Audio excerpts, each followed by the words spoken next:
Ayo, segera download Quran Tadabbur, tafsir dalam genggaman Anda.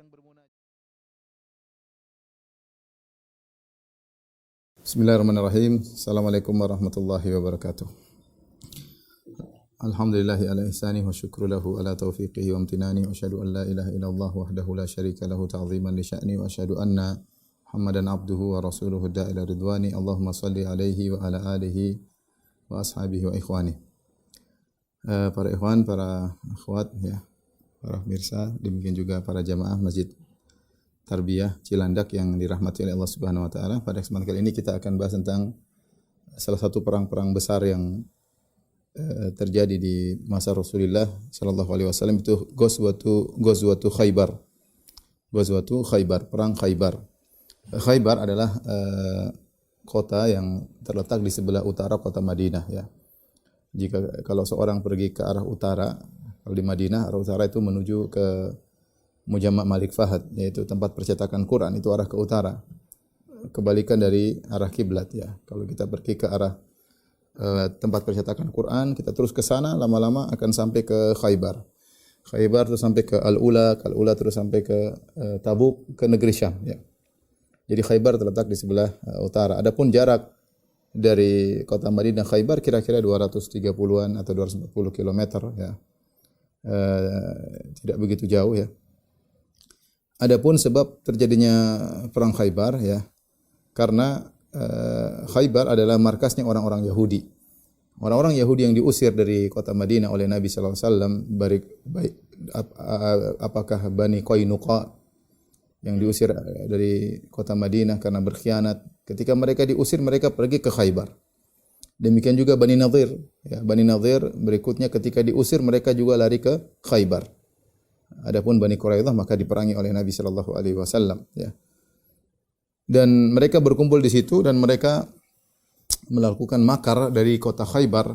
Oleh karenanya ketika Huyai bin Akhtab, ayahnya Sofia radhiyallahu ta'ala anhumul mu'minin, dia dari Bani Nadir, ketika diusir dari kota Madinah maka dia berangkat menuju ke Khaybar dan dia tinggal di sana. Kemudian dia mengatur makar dari sana.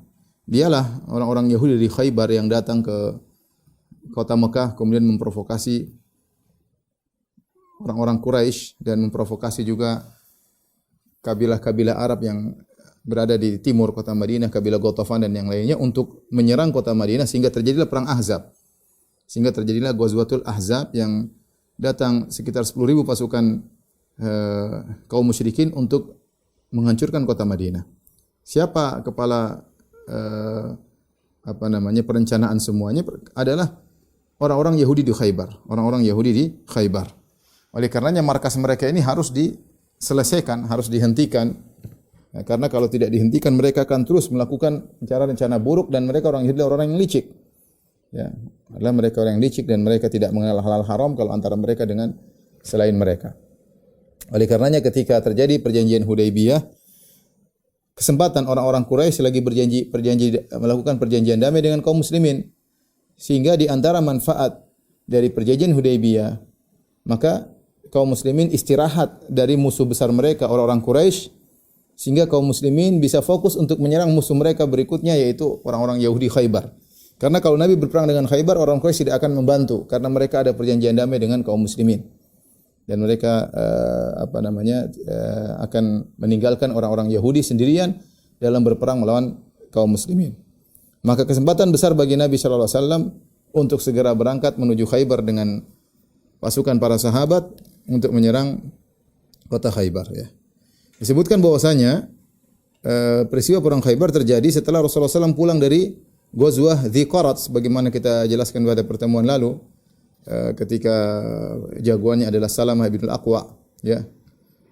Ketika pulang dari sana setelah 3 hari, ya, Rasulullah SAW berangkat lagi, ya. Kalau kita lihat sejarah Nabi SAW itu tidak berhenti. Rasulullah SAW dari satu perang menuju perang berikutnya, dari kegiatan satu kegiatan berikutnya, baru pulang 3 hari berangkat lagi menuju Khaybar, yaitu di bulan Muharram tahun ke-7 Hijriyah. Bulan Muharram tahun ke-7 Hijriyah, ya. Maka Rasulullah SAW menyiapkan pasukan, ya. Dan Allah telah menjanjikan bahwasanya Rasulullah SAW akan menaklukkan Khaybar sebagaimana pendapat para ulama ketika Allah menurunkan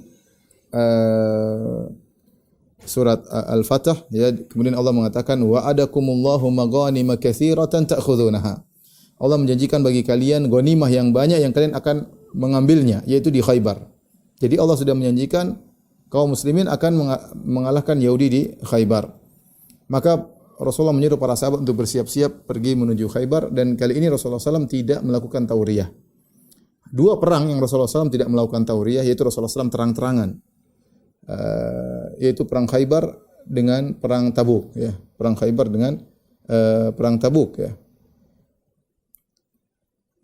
Adapun perang Khaybar karena Allah telah menjanjikan bahwasanya kaum muslimin akan menaklukkan kota Khaybar. Jadi Rasulullah SAW tidak perlu sembunyi-sembunyi, terang-terangan kita akan pergi perang melawan Yahudi di Khaybar.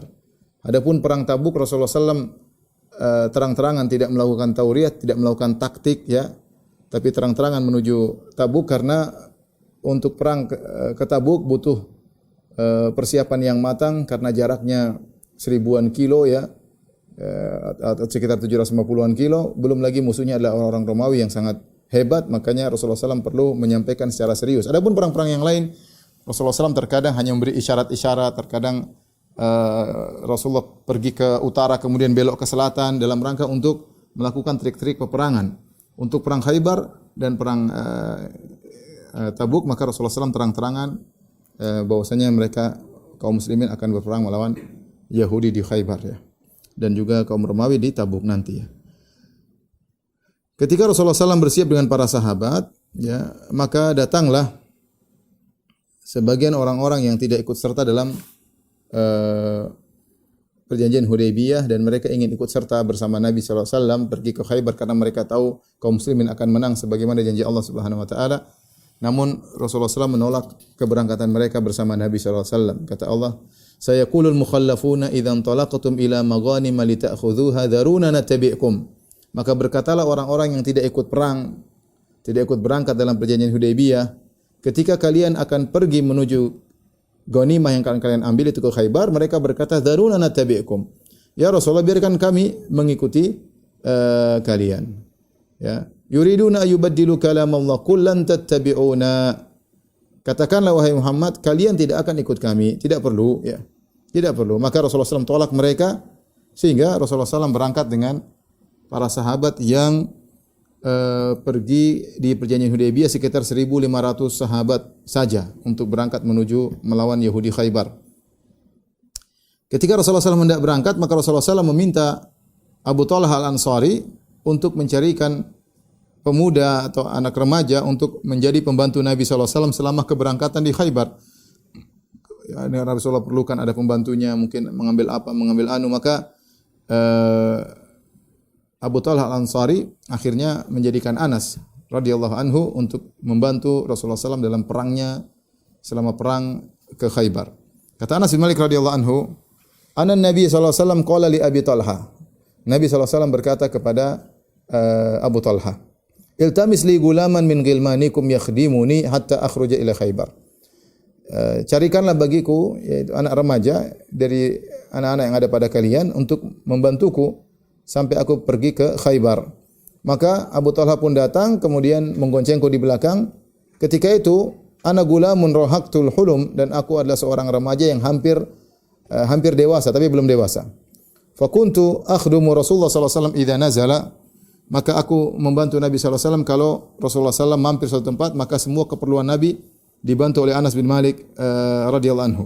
Fakuntu asma'uhu katsiran yaqul, selama aku membantu Nabi SAW, aku sering mendengar Rasulullah SAW berdoa, Allahumma inni a'udzubika minal hammi wal hazan. Ini sering dibaca oleh Nabi SAW. Ya Allah, aku berlindung kepada Engkau minal hammi wal hazan, dari kegelisahan dan kesedihan.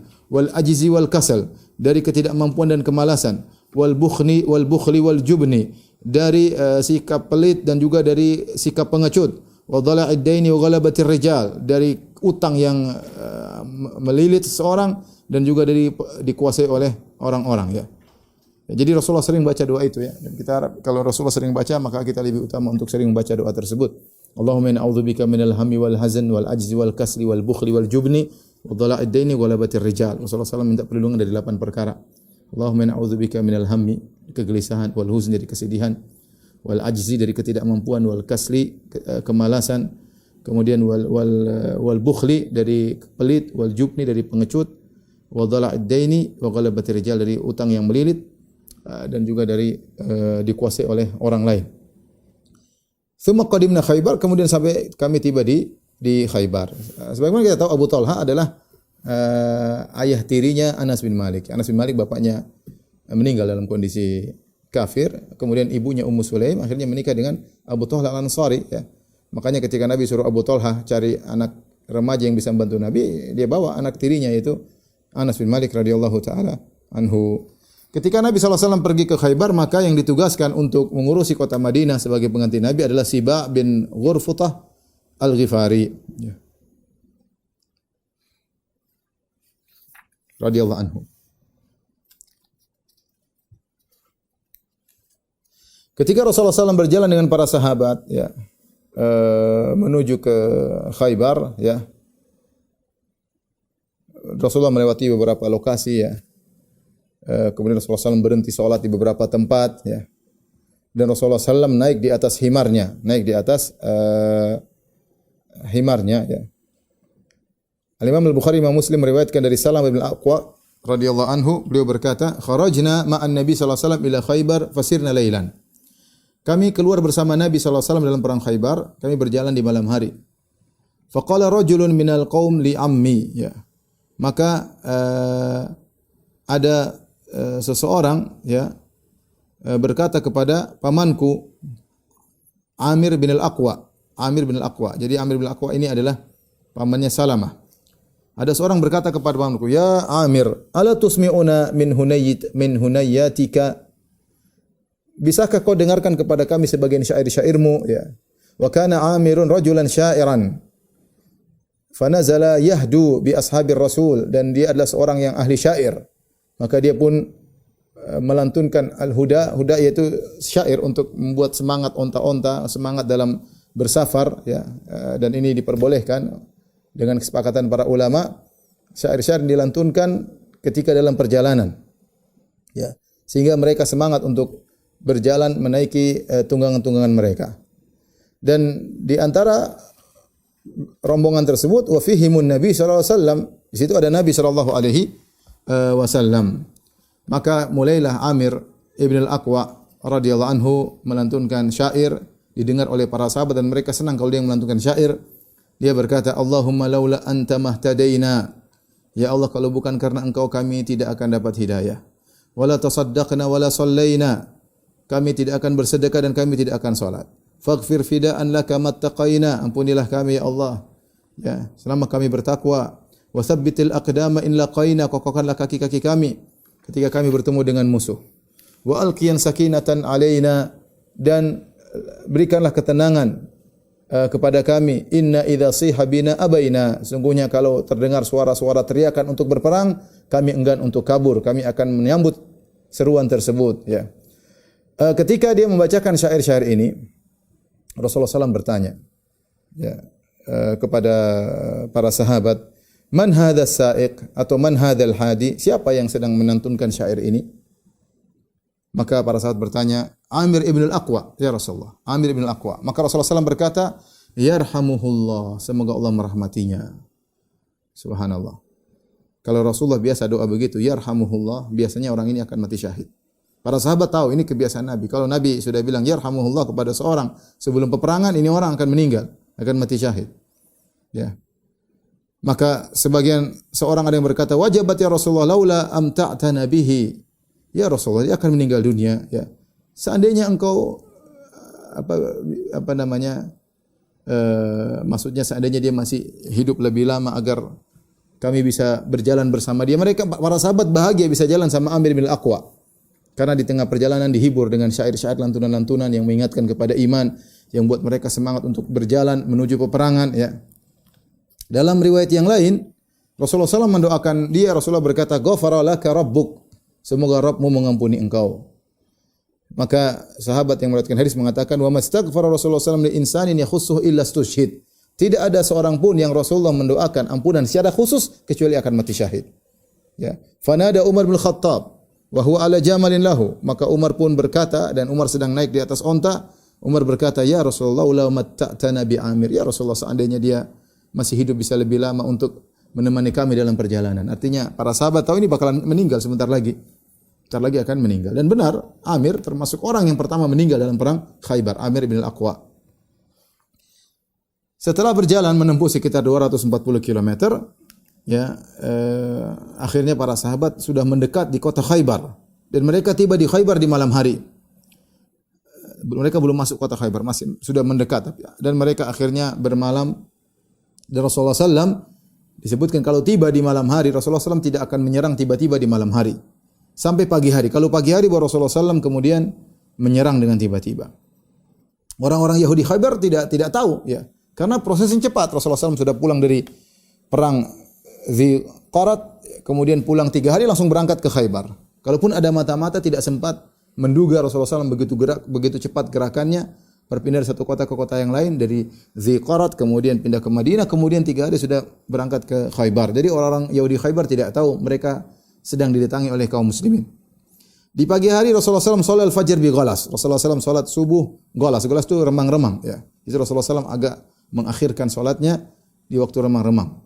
Kemudian Rasulullah SAW naik tunggangannya bersama para sahabat. Kemudian Rasulullah SAW pun mendatangi Khaybar. Ketika para sahabat akan masuk di Khaybar, kota Khaybar, maka Rasulullah SAW berkata kepada para sahabat, kifu, berhenti dulu. Berhenti dulu. Untuk apa? Untuk berdoa. Ini penting ya ikhwan, ya. Doa itu sangat penting, ya. Maka seorang selalu mengikatkan hatinya kepada Allah Subhanahu wa taala.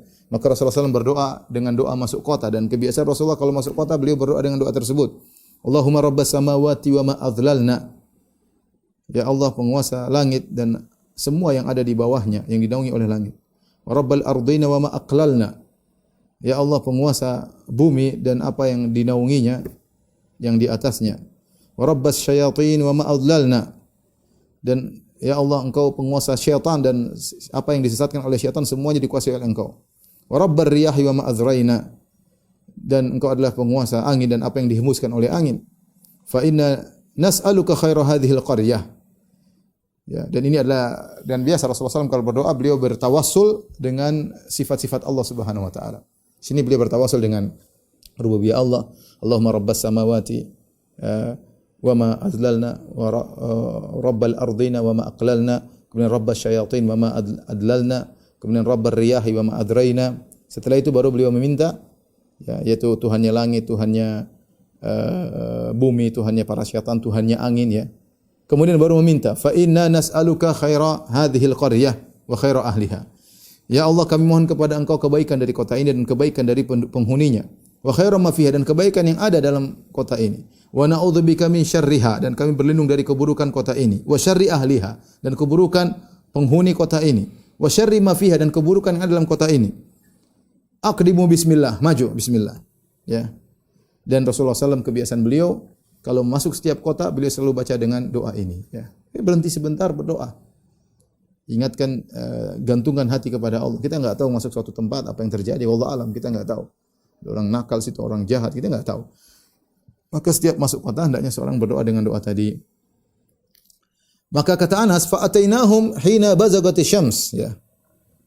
Maka kami pun mendatangi mereka ketika matahari terbit. Waqad kharaja yahudu Khaybar ila zura'ihim bimasahihim wa makatilihim, dan mereka sedang baru keluar dari rumah-rumah mereka membawa alat-alat pacul, alat-alat kebun, ya. Alat-alat untuk ngambil korma, ya, alat-alat kebun. Kemudian sebagian mereka mengeluarkan hewan-hewan ternak mereka. Mereka tidak sadar, ya, bahwasanya kaum muslimin sudah dekat dengan mereka. Tatkala mereka keluar, mereka lihat kaum muslimin, mereka pun kaget. Orang Yahudi kaget. Kemudian mereka berteriak, Muhammadun wallah, Muhammadun wal khamis. Muhammad, demi Allah Muhammad telah datang. Muhammad itu al-khamis, dan al-khamis maksudnya adalah pasukan, wal jaish. Wal jaish, ya, disebut dengan al-khamis karena pasukan biasanya dibagi menjadi 5 posisi. Ada posisi muqaddimah bagian depan, ada posisi saqqa bagian belakang, ada posisi maimanah sebelah kanan, pasukan sebelah kiri, maisarah dan al-qalb. Jadi orang-orang Yahudi menyebut pasukan atau dengan al-khamis. Al-khamis maksudnya 5 karena pasukan itu dibagi menjadi 5 posisi. Pasukan bagian depan, pasukan bagian belakang, pasukan bagian kanan, pasukan bagian kiri, maisarah dan al-qalb, bagian tengah. Maka mereka pun kabur masuk ke benteng-benteng mereka. Ketika Rasulullah SAW melihat mereka kabur, Rasulullah SAW berkata, Allahu Akbar, kharibat Khaybar. Allahu Akbar, Khaybar akan kalah. Inna idza nazalna bi sahati qaumin fasa'a sabahul munzirin. Sungguhnya kami kalau sudah singgah di pelataran suatu kaum, maka akan buruk pagi orang-orang yang telah diperingatkan. Pagi ini mereka akan menimpa keburukan. Ikhwan dan akhwat yang dirahmati Allah Subhanahu wa taala, para jamaah Masjid Tarbiyah yang dirahmati Allah Subhanahu wa taala, Khaybar secara geografis terbagi menjadi 2 lokasi ya. Setengah lokasi, separohnya terdiri atas 2 wilayah namanya Natat dan Syik. Natat dan Syik ini satu wilayah setengah dari Khaybar. Khaybar yang kedua, setengah yang lainnya disebut dengan Al-Qutaibah. Al-Qutaibah. Di posisi yang pertama, daerah Natat dan Syik, ini ada sekitar 5 benteng besar. 5 benteng besar. Kemudian di daerah Al-Qutaibah ada 3 benteng besar. Jadi ada 8 benteng yang harus ditaklukkan oleh Nabi SAW dalam perang Khaybar. Ya. Tetapi Rasulullah SAW mulai dari daerah Natat, kemudian Syik, baru kemudian ke arah Al-Qutaibah. Begitu metode peperangan Nabi SAW dari satu benteng ke benteng berikutnya. Jadi Yahudi punya 8 benteng dan menunjukkan memang Khaybar adalah markas mereka. Saya qadarullah waktu ke Khaybar juga sempat lewat benteng Yahudi ya. Cuma masih ada bentengnya, kemudian saya mau masuk dengan seorang kawan, rupanya dilarang. Kita enggak tahu karena kemudian kita lewat pengen masuk aja, ternyata dilarang. Akhirnya kita pergi ya, sebelum datang polisi menegur. Taib. Ikhwan dan akhwat yang dirahmati Allah Subhanahu wa taala, jadi di daerah Natat dan Syik ada beberapa benteng terkenal. Benteng pertama namanya Benteng Naim, benteng kedua namanya Benteng Sa'ab bin Mu'adz, benteng ketiga namanya Qal'atuz Zubair, benteng keempat namanya Benteng Ubay, benteng keenam namanya benteng kelima namanya Benteng An-Nazar. Ya. Adapun 3 yang pertama yaitu Benteng Naim, Benteng Sa'ab bin Mu'adz dan Benteng Qal'atuz Zubair berada di daerah Natat. Kemudian benteng yang Ubay dan Nazar berada di Syik ya. Jadi Natat, Syik, Natat ada 3 benteng, Syik ada daerah Syik ada 2 benteng. Adapun yang daerah kedua ya, setengahnya lagi Khaybar yaitu Qutaibah. Al-Qutaibah ada 3 benteng yaitu Benteng Al-Qamus, kemudian Benteng Al-Watih dan Benteng As-Sulalim. Mulailah peperangan terjadi, maka pertama yang didatangi oleh pasukan kaum muslimin adalah Benteng Naim, Hisn Naim. Maka keluarlah pimpinan dari orang-orang Yahudi di situ menantang duel. Ini kebiasaan dahulu mereka sebelum perang duel dulu ya. Maka keluarlah seorang Yahudi yang bernama Marhab. Dialah rajanya orang Yahudi di situ. Maka kharaja maliku Marhabun yakhturu bi sayfihi. Maka dia pun keluar sambil dia goyang-goyangan pedangnya, nantang ya. Sambil dengan sombongnya dia berkata, "Qad alimat Khaybaru anni Marhabu." Sungguhnya kota Khaybar telah tahu siapa ini. Saya adalah Marhab. Syakis silahi batalun mujarrabu. Aku adalah orang yang jagoan dalam menggunakan pedang. Batalun mujarrabu. Aku adalah jagoan yang telah terbukti.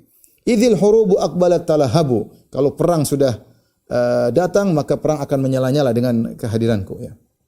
Maka yang menyambut tantangan tersebut adalah Amir ibn al-Aqwa. Omnya atau pamannya Salamah yang tadi kita sebutkan Rasulullah mendoakan bagi dia ghafara laka rabbuk. Yang para sahabat ngerti bahwasanya kalau Nabi sudah mendoakan dengan doa khusus semoga Allah mengampunimu, biasanya orang ini mati syahid. Dan benar dia yang pertama kali mati syahid. Termasuk orang pertama mati syahid dalam perang Khaybar. Maka Amir pun maju dan dia pun berkata menjawab lantunan syair yang disebutkan oleh Marhab. Dia mengatakan qad alimat Khaybaru anni Amiru syakis silahi batalun mughamiru.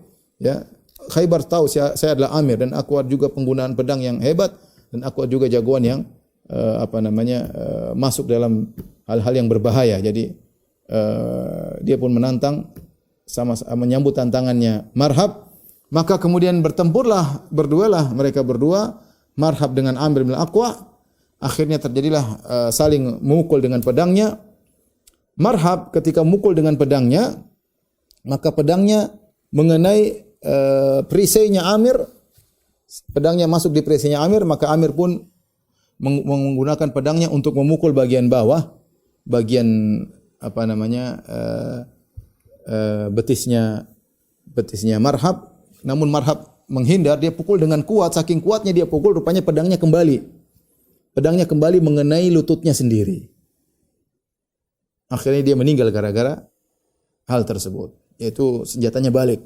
Yang mungkin dia pukul saking kuat, ketusuk, karena disebutkan bahwasanya pedangnya yang dia pegang tidak terlalu panjang, sehingga dia pukul saking kuatnya, ternyata si Marhab menghindar, kembali ke lututnya. Dari situ kemudian dia pun meninggal dunia. Radhiyallahu ta'ala anhu. Ketika Amir bin al-Aqwa meninggal dunia, maka sebagian dari sahabat Nabi ada yang berkomentar, batala amalu Amir. Amir gugur amalannya. Dia telah membunuh dirinya sendiri. Maka Salamah datang kepada Nabi SAW. Kata Salamah, wa ana abki. Fa ataitu Rasulullah SAW wa ana abki. Aku pun datang kepada Nabi SAW, aku pun menangis. Fa qultu ya Rasulullah, batala amalu Amir. Aku bertanya, ya Rasulullah, apakah amalan Amir sia-sia karena dia membunuh dirinya sendiri tanpa sengaja? Maka Rasulullah SAW berkata, man qala dzalik? Siapa yang bilang demikian? Qala unasun min ashabika. Kata Salam bin Aqwa, ada sebagian sahabatmu yang mengatakan demikian. Kata Rasulullah SAW, kadzaba man qala dzalik. Dusta orang yang mengatakan demikian. Tidak benar perkataan orang yang mengatakan demikian. Innalahu la ajrain. Sungguhnya dia mendapatkan 2 pahala. Wa jama'a baina isbu'aihi. Kemudian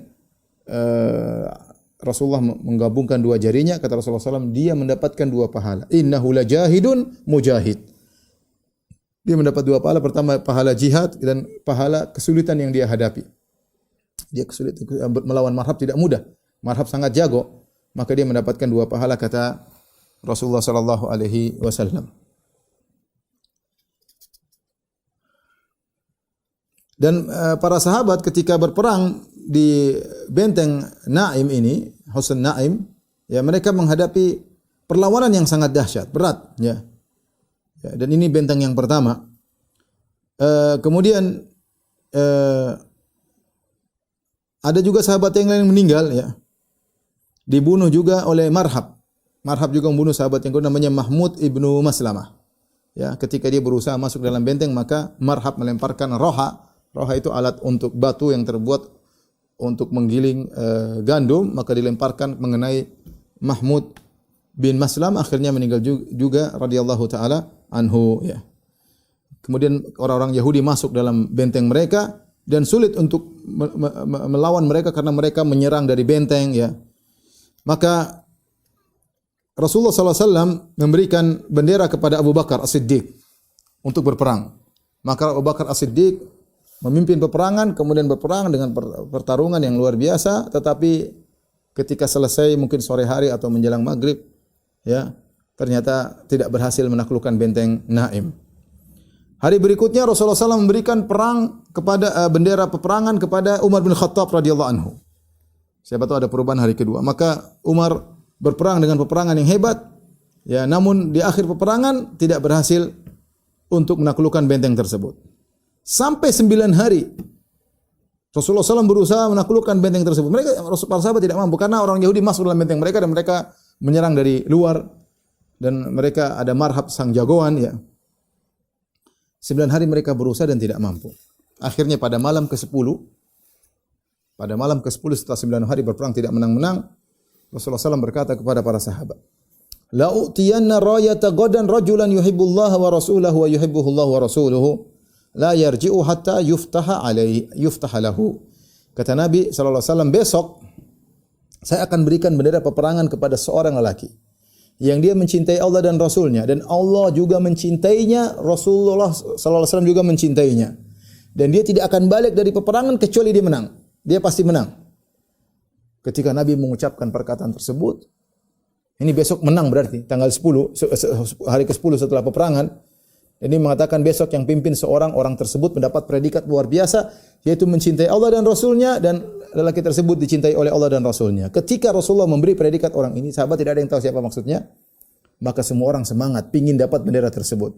Kata Umar bin Khattab, perhatikan, ma ahbabtul imarata ila yauma idzin, aku tidak ingin jadi pemimpin kecuali pada hari itu. Aku ingin menjadi orang yang memegang bendera tersebut. Aku ingin mendapatkan predikat dicintai oleh Allah dan Rasulnya. Fatasawartu laha, maka aku berusaha menunjukkan diriku agar Rasulullah memberikan bendera tersebut kepada kepada Umar. Kata Umar, raja'a an ud'alaha. Aku harap Rasulullah panggil Umar, pegang ini bendera. Ternyata tidak. Buraidah bin Husayb radhiyallahu juga berkata, wa ana fi man tatawala laha, dan aku juga termasuk sahabat yang pingin dapat bendera, nampakkan wajah di hadapan Nabi supaya Nabi kasih bendera peperangan tersebut. Malam itu fabatan nasu yadukuna lailatum ayyuhum yu'taha. Jadi buah bibir di kalangan para sahabat. Siapa sih besok yang dapat bendera tersebut? Falamma asbahan nas ghadaw ala Rasulillah. Ketika tiba pagi hari, semua sahabat datang cepat-cepat kepada Nabi. Kulluhum yarju an yu'taha. Semua orang ingin dapat bendera tersebut. Ingat ya, mereka bukan ingin tampil jadi pemimpin, bukan. Tetapi karena ada janji Nabi, orang ini dicintai oleh Allah Rasulnya pertama. Kemudian menang kemenangan melalui tangannya. Maka semua sahabat kulluhum yarju an yu'taha. Semua ingin diberikan bendera peperangan tersebut. Subhanallah, tiba-tiba Rasulullah SAW bertanya, Aina Ali bin Abi Thalib? Mana Ali bin Abi Thalib? Ali yang tidak datang malah dicari. Itu namanya, kalau namanya rezeki ya meskipun berhalangan, kalau dapat ya dapat ya. Maka Ali di mana Rasulullah cari? Faqila, maka dikatakan huwa ya Rasulullah yashtaqi ainaihi. Ya Rasulullah, matanya sakit ya Rasulullah. Fa arsalu ilaihi, maka Rasulullah bilang datangkan dia. Faja'a bihi Muhammad bin Maslamah yaquduhu. Ali rupanya mata sakit enggak bisa melihat, maka dituntun oleh Muhammad bin Maslamah. Sampai datang kepada Nabi enggak bisa. Matanya mungkin bengkak ya, disebutkan bengkak sehingga dia tidak bisa melihat dengan baik, dituntun oleh Muhammad bin Maslamah. Bagaimana orang matanya sakit begini susah enggak bisa melihat disuruh jadi pemimpin perang? Wa bihi ramat. Ramat itu bengkak, matanya bengkak ya.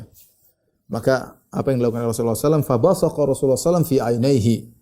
Maka Rasulullah SAW meludah ya di kedua mata Ali bin Abi Thalib, wa da'alahu, dan Rasulullah berdoa, fabara'a hatta ka'allam yakum bihi waj'un. Maka Ali bin Abi Thalib sembuh dari penyakit matanya dengan kesembuhan yang luar biasa, seakan-akan tidak pernah sakit sama sekali. Itu maksudnya enggak ada bekas-bekas bengkak, enggak ada bekas-bekas merah, langsung sembuh total, seakan-akan ka'allam yakum bihi waj'un, seakan-akan tidak ada sakitnya sama sekali. Fa'atahu rayah, maka Rasulullah SAW memberikan bendera kepada dia. Subhanallah, kalau orang tadi saya katakan sudah dapat rezeki, sudah cetak rezekinya, mau enggak berhalangan datang rezeki tersebut. Setelah dikasih bendera, Ali berkata, "Ya Rasulullah, uqatiluhum hatta yakunu mislana." Ya Rasulullah, aku perangi mereka sampai mereka seperti kita, itu mengucapkan asyhadu an la ilaha illallah wa asyhadu anna muhammadar rasulullah. Ali bertanya. Dalam riwayat yang lain kata Rasulullah SAW, "Unfudh ala rislik," ya. Yaitu berjalan engkau ya dengan tenang ya. Hatta tanzila bisahatim, sampai kau berada di pelataran mereka, pelataran benteng mereka. Tsumma du'uhu ila Islam, kalau kau sebelum menyerang seru mereka kepada Islam. Masuklah Islam. Wa akhbirhum bima yajibu alaihi min haqqillahi fihi, dan kabarkan bahwasanya apa hak Allah kepada kalian, kalian harus mentauhidkan Allah Subhanahu wa taala. Fa wallahi la yahdiyallahu bika rajulan wahidan. Demi Allah, seandainya Allah beri petunjuk kepada engkau, beri petunjuk kepada salah seorang dari mereka dengan sebab engkau, khairun laka min ayyakuna laka humrun na'am, maka itu lebih baik bagi engkau daripada kau memiliki unta merah. Unta merah adalah harta yang paling mewah saat itu ya, itu Rasulullah SAW mengatakan ada orang dapat hidayah itu luar biasa pahalamu. Akhirnya Ali bin Abi Thalib berjalan, kemudian dia menjalankan apa yang diperintahkan oleh Nabi sallallahu alaihi wasallam, tapi mereka tidak beriman. Maka keluarlah marhab. Hari ke-10 keluar lagi marhab ya. Hari pertama dia sudah membunuh 2 orang. Hari ke-10 dia keluar lagi dengan kekuatan yang prima, maka dia tantang Ali bin Abi Thalib, dia tantang kaum muslimin ya. Sambil bersyair dia berkata, "Qad alimat Khaybaru anni marhabu." Khaybar semua sudah tahu siapa saya ini marhab. "Syakis silahi batalun mujarrabu." Aku adalah jagoan yang pandai menggunakan pedang dan aku adalah jagoan yang terbukti. "Idzil hurubu aqbalat talahabu." Kalau perang sudah dimulai maka akan menyala perang tersebut. Kalau aku hadir dalam perang tersebut. Maka Ali yang datang maju menyambut tantangan marhab. Maka Ali juga mengucapkan syair dengan syair yang juga tidak kalah hebat. Maka Ali berkata, "Ana alladhi samatni ummi Haidara, kalaythi ghabatin karihil manzara, ufihimu bisa'i kayla sandara." Artinya apa kata Ali? "Ana alladhi samatni ummi Haidara." Aku adalah orang yang ibuku menamakan aku dengan singa. Haidara maksudnya singa. Karena ketika Ali bin Abi Thalib lahir, ibunya menamakan dia dengan Asad, yaitu singa. Tetapi ketika bapaknya Talib Abu Talib datang, Abu Talib tidak setuju sehingga Abu Talib menamakan Ali dengan Ali. Tapi ibunya menamakannya dengan Asad atau Haidarah. Oleh karenanya Ali bin Abi Thalib berkata, "Ana alladzi sammatni ummi Haidarah." Aku adalah orang yang ibuku menamakan aku dengan singa. Jangan macam-macam kau marhab. Ya. Aku ini singa, ya. Kalaithi ghabatin karihil manzar. Aku seperti singa yang menakutkan di tengah hutan. Ufihimu bisa'i kaila sandar. Aku akan habisi engkau dengan hantaman yang akan menghabiskan engkau. Jadi Ali berjanji kau akan mati, ya. Marhab. Maka kemudian mereka maju bertempur. Maka Ali pun menghantam Marhab, maka dihantam di kepalanya, maka dia pun bunuh Marhab, ya. Maka ketika itu akhirnya peperangan dimenangkan oleh kaum muslimin dan akhirnya kaum muslimin berhasil menguasai benteng Naim. Baru benteng pertama, masih ada 7 benteng lagi, ya. Masih ada 7 benteng lagi. Setelah Marhab tewas, muncul saudaranya namanya Yasir, saudaranya Marhab, keluar kemudian menantang duel, ya. Dan ini masih di peristiwa benteng Naim, keluar kemudian menantang duel. Man yubari, siapa yang melawan aku? Siapa yang berduel melawanku? Maka keluarlah Zubair bin Awam radhiyallahu taala anhu, sepupunya Nabi sallallahu alaihi wasallam. Zubair bin Awam anaknya Sofiyah bintu Abdul Muttalib. Sofiyah bintu Abdul Muttalib tantenya Nabi. Kakek Nabi kan Abdul Muttalib. Nabi kan bapaknya Muhammad bin Abdullah bin Abdul Muttalib. Zubair bin Awam, ibunya Sofiyah bintu Abdul Muttalib. Jadi Zubair adalah sepupunya Nabi sallallahu alaihi wasallam. Ketika itu, ibunya Sofiyah hadir dalam peperangan tersebut. Melihat anaknya maju perang, dia khawatir juga. Zubair maju, ini sepupu Nabi sallallahu alaihi wasallam.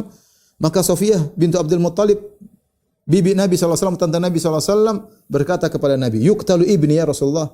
Wahai Rasulullah, anakku akan terbunuh. Ini orang jago, ya, saudaranya Marhab. Kata Rasulullah SAW, "Bal ibnuki yaqtuluhu insyaallah." Insyaallah anakmu Zubair akan membunuh orang tersebut. Maka duel akhirnya Zubair bin Awam pun membunuh Yasir, saudaranya Marhab. Ya. Subhanallah, di antara pasukan kaum muslimin ada seorang laki yang ikut dan dia hebat dalam berperang, tapi Nabi SAW mengatakan innahu min ahlin nar, dia penghuni neraka jahanam. Ini terjadi juga di perang Uhud. Ada seorang yang bunuh diri akhirnya berperang dengan hebat. Kalau nggak salah namanya Qasman, kemudian meninggal dengan mati bunuh diri. Ada juga seorang di perang Khaybar pun demikian. Ya. Keluarlah salah seorang di kaum muslimin dan dia berperang dengan perang yang sangat hebat. Fa'ujiba bihi sahabat kagum melihat orang ini berperang radhiyallahu anhum. Tapi Rasulullah SAW berkomentar innahu min ahlin nar. Sungguhnya dia dari penghuni neraka jahanam. Al-Imam Al-Bukhari Imam Muslim meriwayatkan dari Abu Hurairah. Beliau berkata, "Syahidna ma'a Rasulillah sallallahu alaihi wasallam Khaybar." Aku ikut serta dalam perang Khaybar. Ya. Faqala Rasulullah sallallahu alaihi wasallam li rajulin mimman ma'ahu yadda'il Islam. Ada seorang yang ikut bersama Nabi, dia ngaku orang Islam, tapi Islamnya ternyata enggak beres. Rasulullah berkata, "Hada min ahlin nar." Ini penghuni neraka jahanam. Tatkala dia masuk dalam pertempuran, maka dia bertempur dengan hebat. Sampai hatta kasrat bihil jiraha, sampai lukanya banyak sekali. Ya, fa athbatathu, lukanya yang banyak tersebut membuat dia tidak bisa lagi maju untuk bertempur. Ya. Sampai orang-orang agak ragu mendengar Nabi bilang dia penghuni neraka jahanam, sebagaimana penghuni neraka jahanam sementara dia berperang dengan luar biasa seperti ini. Ya. Ketika itu dia sudah tidak kuasa menahan rasa sakit yang dia rasakan karena lukanya sangat berat, sudah bisa bertempur lagi, sudah enggak kuat, ya. Luka mungkin banyak sekali. Fa ahwa biyadi ila kinanati, maka dia pun mengambil dari tempat anak-anak panahnya, fastakhraja minha sahman fanahara biha nafsahu, maka dia pun mengambil anak panah, kemudian dia membunuh dirinya, yaitu dia bagian anak panah kan tajam bagian depannya, maka dia pun memotong lehernya agar cepat mati, ya. Maka para sahabat kaget melihat lelaki tersebut, bagaimana dia mati bunuh diri. Maka para sahabat berkata, "Ya Rasulullah, sadaqallahu haditsak." Benar apa yang kau ucapkan ya Rasulullah. Qad intahara fulan faqatala nafsahu, dia telah bunuh diri, telah membunuh dirinya sendiri. Ya.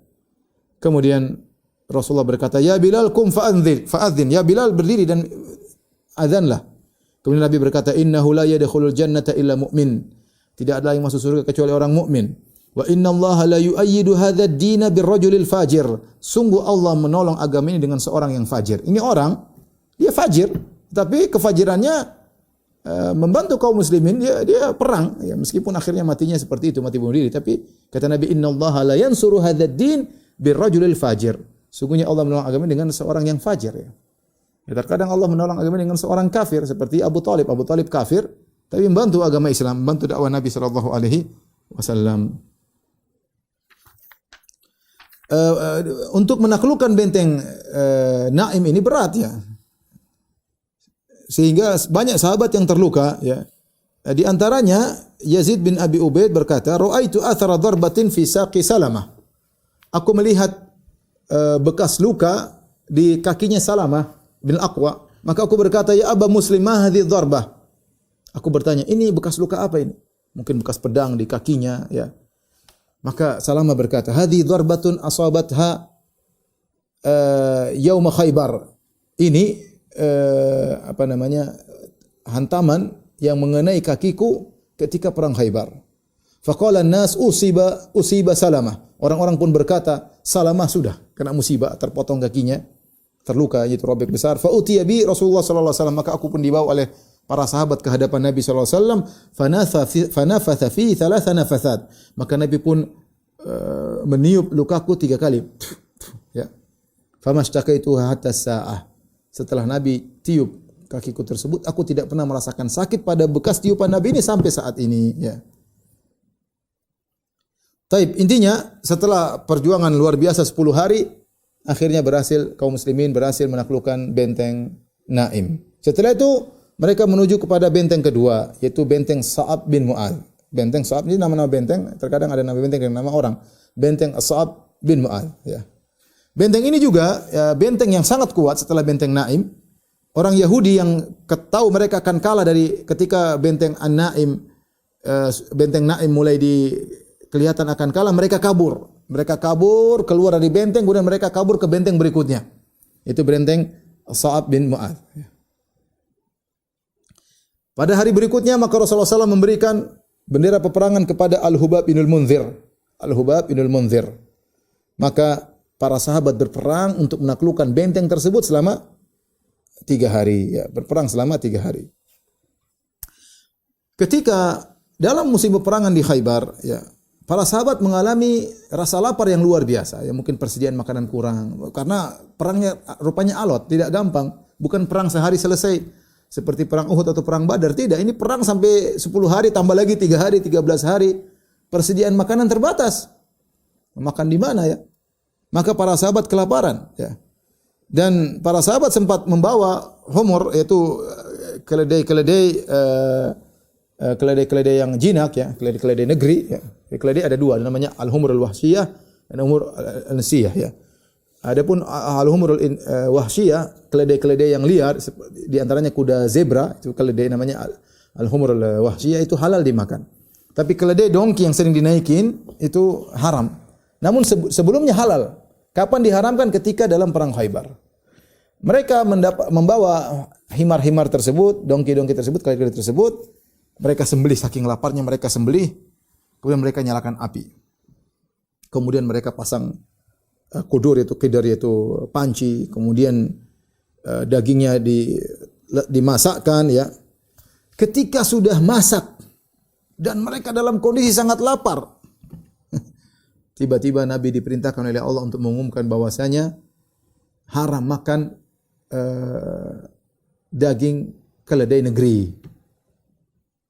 Kemudian Rasulullah SAW menyuruh untuk memberi pengumuman kepada seluruh sahabat yang sudah menunggu siap makan, lagi kelaparan siap makan, tiba-tiba disuruh tumpahkan. Kata Rasulullah SAW, tumpahkan semua kidar-kidar, tumpahkan seluruh panci-panci tersebut. Ya. Maka ketika hari itu harrama alaihim aidan luhumal bighal. Rasulullah SAW mengharamkan sejak hari itu. Ada aturan baru yang datang. Tidak boleh makan daging keledai negeri. Tidak boleh makan daging hewan begal. Ya. Kemudian tidak boleh makan setiap burung yang memiliki kuku yang tajam. Ya. Dan beberapa hal yang diharamkan oleh Nabi SAW. Ya. Abdullah bin Abi Aufa berkata, Asabatna maja'atun yauma Khaybar. Ketika perang Khaybar kami mengalami rasa lapar yang amat sangat. Fanaharnaha. Kami pun menyembelih himar-himar kami. Wa nahnu ma'a Rasulillah, dan kami bersama Rasulullah sallallahu alaihi wasallam. Wa qad asabna lil qaumi humran kharijatan minal Madinah. Ketika kami sedang keluar dari Madinah menuju Khaybar, ada beberapa himar kami dapati, kami bawa. Fanaharnaha, kami sembelih. Fa inna quduran la tagri, kemudian kami masak. Ketika itu kompor sudah mendidih, artinya siap dimakan. Idnada munadir Rasul, tiba-tiba ada seorang tukang memberi pengumuman, utusan Rasulullah sallam, dengan berteriak, anikfa'ul qudura wa la tat'amu min luhumil humuri syai'an. Tumpahkan semua panci-panci dan tidak boleh sedikit pun kalian makan dari daging keledai. Subhanallah. Padahal apa kata para sahabat? Amarana Nabi sallallahu alaihi wasallam fi ghusli Khaybar an nulqil humur al-ahliyah ni'atan, ya. Itu Rasulullah sallam wa nadijatan. Rasulullah sallam menyuruh agar kita menumpahkan semua daging himar yang sudah masak maupun belum masak semua dibuang. Ya, dan Rasulullah tidak pernah menyuruh kami untuk makan kembali. Tapi ingin saya sampaikan, namanya Allah ingin menguji, ya. Seandainya diharamkan sejak awal, ya lebih mudah. Tetapi ternyata Allah haramkan ketika sudah masak. Ini ujian berat. Lagi lapar, sudah sembelih, sudah semangat, lagi kelaparan, bukan lapar biasa. Asobat nama ja' itu kami ditimpa dengan kelaparan. Sudah belasan hari tidak ada makanan, susah. Sampai nyembelih sudah dipotong semua, ditungguin, sudah masak, tinggal makan, tahu-tahu haram. Coba haram dari awal. Tapi demikian Allah kasih ujian, mau diapain?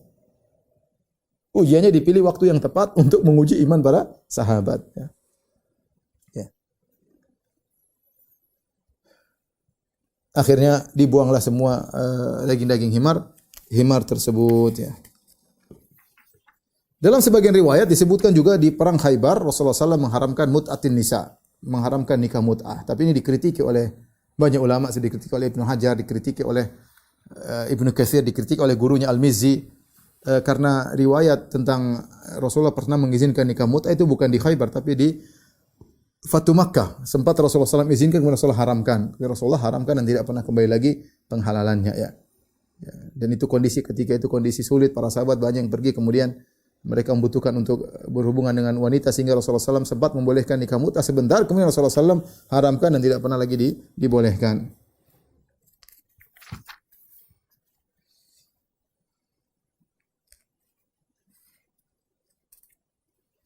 Taib, di antara hal yang menunjukkan mereka kelaparan, apa yang diceritakan oleh Abdullah bin Mughaffal Al-Muzani, ya. Kata Abdullah bin Mughaffal Al-Muzani, "Kunna muhasirin qasra Khaybar." Kami bersama Nabi sedang mengepung satu benteng di Khaybar. Farama insanun bijirabin fihi syaham. Tiba-tiba ada seorang melemparkan satu kantong isinya daging atau makanan. Lempar, semua kelaparan. Fanazautu li akhudha, maka aku pun loncat ingin ambil. Faltafattu fa idzan Nabi sallallahu alaihi wasallam. Tiba-tiba di situ ada Nabi sallallahu alaihi wasallam. Ternyata dia lempar buat Nabi sallallahu alaihi wasallam.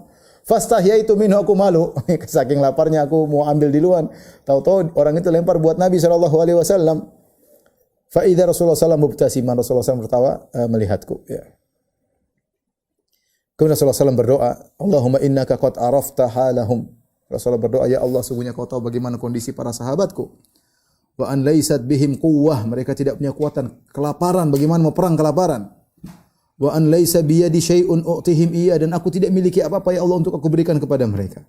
Fafta alaihim a'dhama husuniha anhum ghinaan wa aktsaraha ta'aman wa wadakan. Kemudian Nabi SAW berkata, ya Allah, menangkanlah mereka agar mereka menguasai benteng yang ada di situ, benteng yang paling kaya, yang paling banyak persediaan makanannya, yang paling banyak makanannya, paling banyak dagingnya.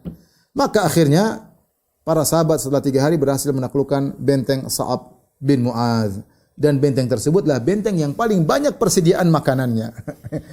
Rupanya ada hikmahnya, Allah menjadikan mereka lapar, sudah masak disuruh buang. Ternyata setelah itu mereka dapat kenikmatan luar biasa, mendapatkan benteng yang makanannya paling banyak. Dan sebagaimana perkataan Ibnu Qayyim rahimahullah taala, namanya makanan itu enak kalau seorang lapar. Kalau enggak lapar, udah kenyang, makanan selezat apapun rasanya enggak enak, ya. Namanya minum itu sangat lezat kalau orang kehausan, kalau enggak haus minum enggak lezat, ya. Namanya tidur itu enak kalau benar-benar letih. Justru disitulah kenikmatan tidur. Kalau orang tidak letih, tidur kurang enak. Makanya Allah alam mereka diuji oleh Allah dengan kelaparan yang luar biasa, ya. Sampai sebagian mereka datang kepada Nabi sallallahu alaihi wasallam mengeluh tentang apa yang mereka rasakan sampai Rasulullah SAW berdoa. Rasulullah juga mengatakan innallaha sayatikum birizqin huwa ahallu min dza wa atyabu min dza. Sungguhnya Allah akan mendatangkan kalian rezeki yang lebih baik daripada ini. Dan ternyata benar, setelah itu mereka menaklukkan benteng As-Sa'ab ibn Mu'adz, ya. Setelah orang Yahudi dikalahkan di benteng Sa'ab bin Mu'adz, mereka kabur ke benteng berikutnya. Benteng ketiga yaitu Qal'atu Zubair. Qal'atu Zubair, dan ini benteng yang sangat kokoh, letaknya di puncak sebuah bukit atau sebuah gunung, ya. Maka kaum muslimin pun mengepung benteng tersebut selama 3 hari. Namun mereka tetap bertahan kuat, ya. Kemudian ternyata ada seorang dari Yahudi, lelaki, dia datang, namanya Ghazzal, ya. Dia berkata, "Ya Abul Qasim." Dia datang kepada Nabi, dia berkata, "Ya Abul Qasim." Abul Qasim maksudnya Rasulullah SAW. Rasulullah SAW kunyahnya Abul Qasim. "Ya Abul Qasim, tu'amminuni ala an adullaka ala ma tastarihu min ahli Natat wa takhruju ila ahli Syiq." Wahai Abul Qasim, kau percaya kepadaku, aku akan tunjukkan kepada engkau suatu trik yang membuat kau akan selesai dari ahlu Natat. Natat saya katakan tadi, Natat ada 3 benteng tadi, ya. Hisn Naim sudah Rasulullah kalahkan. Kemudian Sa'ab bin Mu'adz juga sudah dikalahkan. Ini benteng ketiga di kota di bagian Natat, yaitu Qal'at Zubair. Setelah itu baru pergi ke ahli Syiq. Ahli Syiq tadi ada 2 benteng yang lain. Maka Yahudi ini berkata, "Ya Abul Qasim, maukah aku tunjukkan kau sesuatu sehingga kau sudah selesai? Yang daerah Natat kau sudah selesai, tinggal kau pergi ke Syiq." Maka Rasulullah SAW mengamankan orang ini. Ya, orang ini jangan diganggu, diamankan dirinya, hartanya dijaga. Maka orang ini berkata, Yahudi, ya, dia berkhianat dari Yahudi untuk membela Rasulullah SAW. Kemudian dia berkata, "Ya Abul Qasim, wahai Muhammad, seandainya kau betah sini sebulan untuk mengepung mereka, mereka tidak peduli.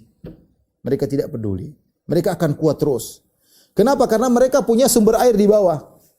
Ada sumber air yang benteng tersebut nyambung ke suatu sumber air. Jadi mereka kalau kehabisan mereka tinggal ambil sehingga mereka ada sumber air minum terus. Mereka keluar malam hari, kalian sedang tidur, mereka keluar ngambil air dibawa ke benteng. Ada maksudnya lubang atau apa yang nyambung ke sumber air, ya. Caranya supaya mereka bisa kalah, kau tutup itu sumber air. Ya, tutup sumber air. Akhirnya Rasulullah SAW menyuruh untuk memutuskan saluran yang menyambung antara mereka dengan benteng mereka dengan sumber air tersebut, ya. Tatkala mereka tahu mereka sudah tidak punya sumber air lagi, akhirnya mereka keluar dari benteng tersebut dan kemudian mereka berperang dengan perperangan nekat orang Yahudi dan akhirnya mereka pun kalah dan Rasulullah akhirnya menguasai benteng tersebut, ya. Taib, kita selesai dari Natat. InsyaAllah kita lanjutkan lagi, ya. Masih ada baru 3 benteng, masih ada 5 benteng. InsyaAllah kita lanjutkan dalam kajian berikutnya. InsyaAllah dalam perang Khaybar belum selesai. Sampai di sini saja apa yang bisa disampaikan. Kurang lebihnya saya mohon maaf. Wabillahi taufiq wal hidayah. Assalamualaikum warahmatullahi wabarakatuh.